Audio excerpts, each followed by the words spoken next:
आइए आज एक ऐसे ऐतिहासिक रेजोल्यूशन पर नजर डालते हैं जिसने ना दक्षिण एशिया का नक्शा ही बदल कर रख दिया। हम बात कर रहे हैं साल 1940 के लाहौर प्रस्ताव की।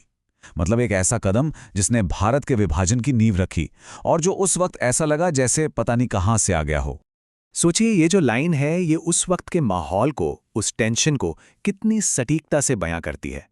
ये वाकई एक ऐसी घटना थी जिसने पूरे देश को, आप कह सकते हैं, हिला कर रख दिया, और इसका असर बहुत गहरा और हमेशा के लिए रहने वाला था।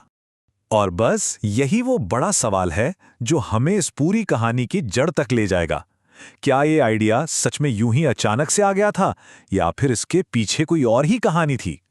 तो चलिए सबसे पहले तो ये समझते हैं कि आखिर इस प्रस्ताव में ऐसा था क्या जिसने इतना बड़ा भूचाल ला दिया था। तो तारीख थी 26 मार्च 1940 और जगह ऑल इंडिया मुस्लिम लीग का मंच। ये एक ऐसा लम्हा था जो इतिहास की पूरी दिशा ही बदलने वाला था।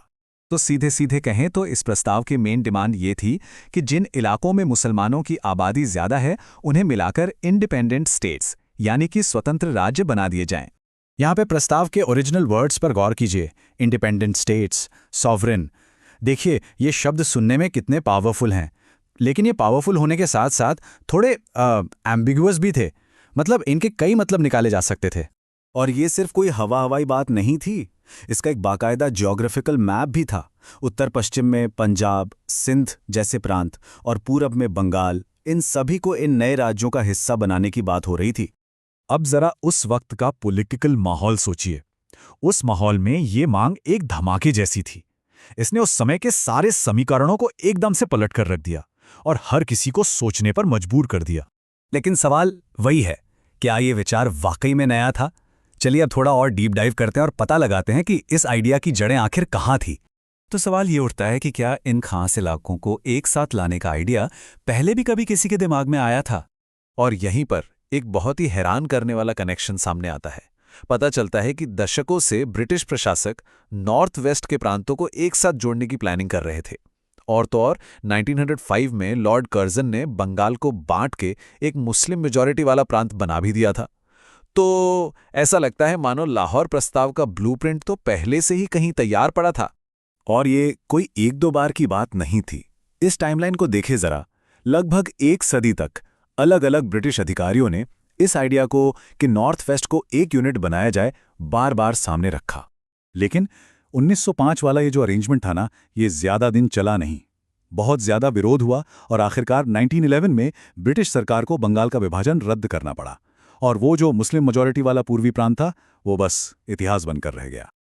और ये बात कितनी कमाल की है। सोचिए, अगर बंगाल का वो विभाजन रद्द ना हुआ होता तो 1940 तक पूर्वी बंगाल में एक मुस्लिम राज्य 39 साल पुराना हो चुका होता। मतलब एक अलग मुस्लिम मेजॉरिटी स्टेट का आइडिया सिर्फ पॉसिबल ही नहीं था, बल्कि एक जमाने में तो ये हकीकत था। तो पॉइंट बिल्कुल साफ है। पाकिस्तान की जो ज्योग्राफिकल आउटलाइन थी उसका आविष्कार 1940 में नहीं हुआ था। अरे उसके बीच तो ब्रिटिश साम्राज्य की अपनी ही फाइलों में कहीं दबे पड़े थे। लेकिन कहानी में एक और ट्विस्ट है। ये कहानी यहीं खत्म नहीं होती। अब हम अलगाव के इसी तर्क को एक ऐसी जगह देखेंगे जहां किसी ने उम्मीद भी नहीं की होगी, खुद कांग्रेस पार्टी के अंदर। गांधी जी ने कांग्रेस को एक मास मूवमेंट बनाने के लिए एक 2 पार्ट स्ट्रैटेजी अपनाई थी। लेकिन हमारे लिए जो सबसे जरूरी है वो है इसका दूसरा हिस्सा, भाषा के आधार पर प्रांतों को फिर से ऑर्गेनाइज करना। तो कांग्रेस की ऑफिशियल पॉलिसी ये थी कि जो एडमिनिस्ट्रेटिव प्रोविंसेस हैं वो कॉमन लैंग्वेज और कल्चर के आधार पर बनने चाहिए। सीधे शब्दों में कहें तो ये कल्चरल आइडेंटिटी को पॉलिटिकल बाउंड्रीज का आधार बना रहे थे। और हाँ, ये सिर्फ कागज पर एक आइडिया नहीं था। कांग्रेस इस प्रिंसिपल पर एक्टिव रूप से काम कर रही थी। जैसे उड़ीसा को बिहार से अलग किया गया, आंध्रा मद्रास से अलग होना चाहता था, कर्नाटक महाराष्ट्र से अलग होने की मांग कर रहा था। तो ये सब हो रहा था। और यहीं पर आकर एक बहुत जरूरी बात समझ आती है। भाषा सिर्फ बातचीत का एक जरिया नहीं है ना? ये तो कल्चर का एक बहुत बड़ा पिलर है। तो इसका मतलब ये हुआ कि लिंग्विस्टिक डिफरेंस असल में कल्चरल डिफरेंस ही है। अब ये कंपैरिजन देखिए। एक तरफ है कांग्रेस का भाषाई अलगाव, दूसरी तरफ लीग का धार्मिक अलगाव।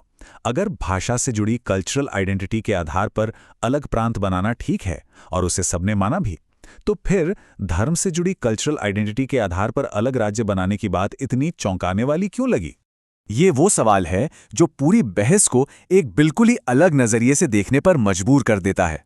सवाल ये है कि अगर एक तरह की कल्चरल आइडेंटिटी यानी भाषा के आधार पर सेपरेशन का प्रिंसिपल एक्सेप्ट किया जा सकता है, तो फिर दूसरी तरह की कल्चरल आइडेंटिटी यानी धर्म के आधार पर वही प्रिंसिपल इतना शॉकिंग क्यों हो जाता है? तो आखिर में हम यही देखते हैं कि लाहौर प्रस्ताव, जो उस समय एक पॉलिटिकल बॉम्बशेल की तरह था, वो असल में रीजनलिज्म और कल्चरल आइडेंटिटी के ऐसे आइडियाज़ पर बना था जो ब्रिटिश भारत में नए थे ही नहीं, बल्कि दशकों से मौजूद थे, और वो भी कुछ ऐसी जगहों पर जहां किसी ने सोचा भी नहीं होगा।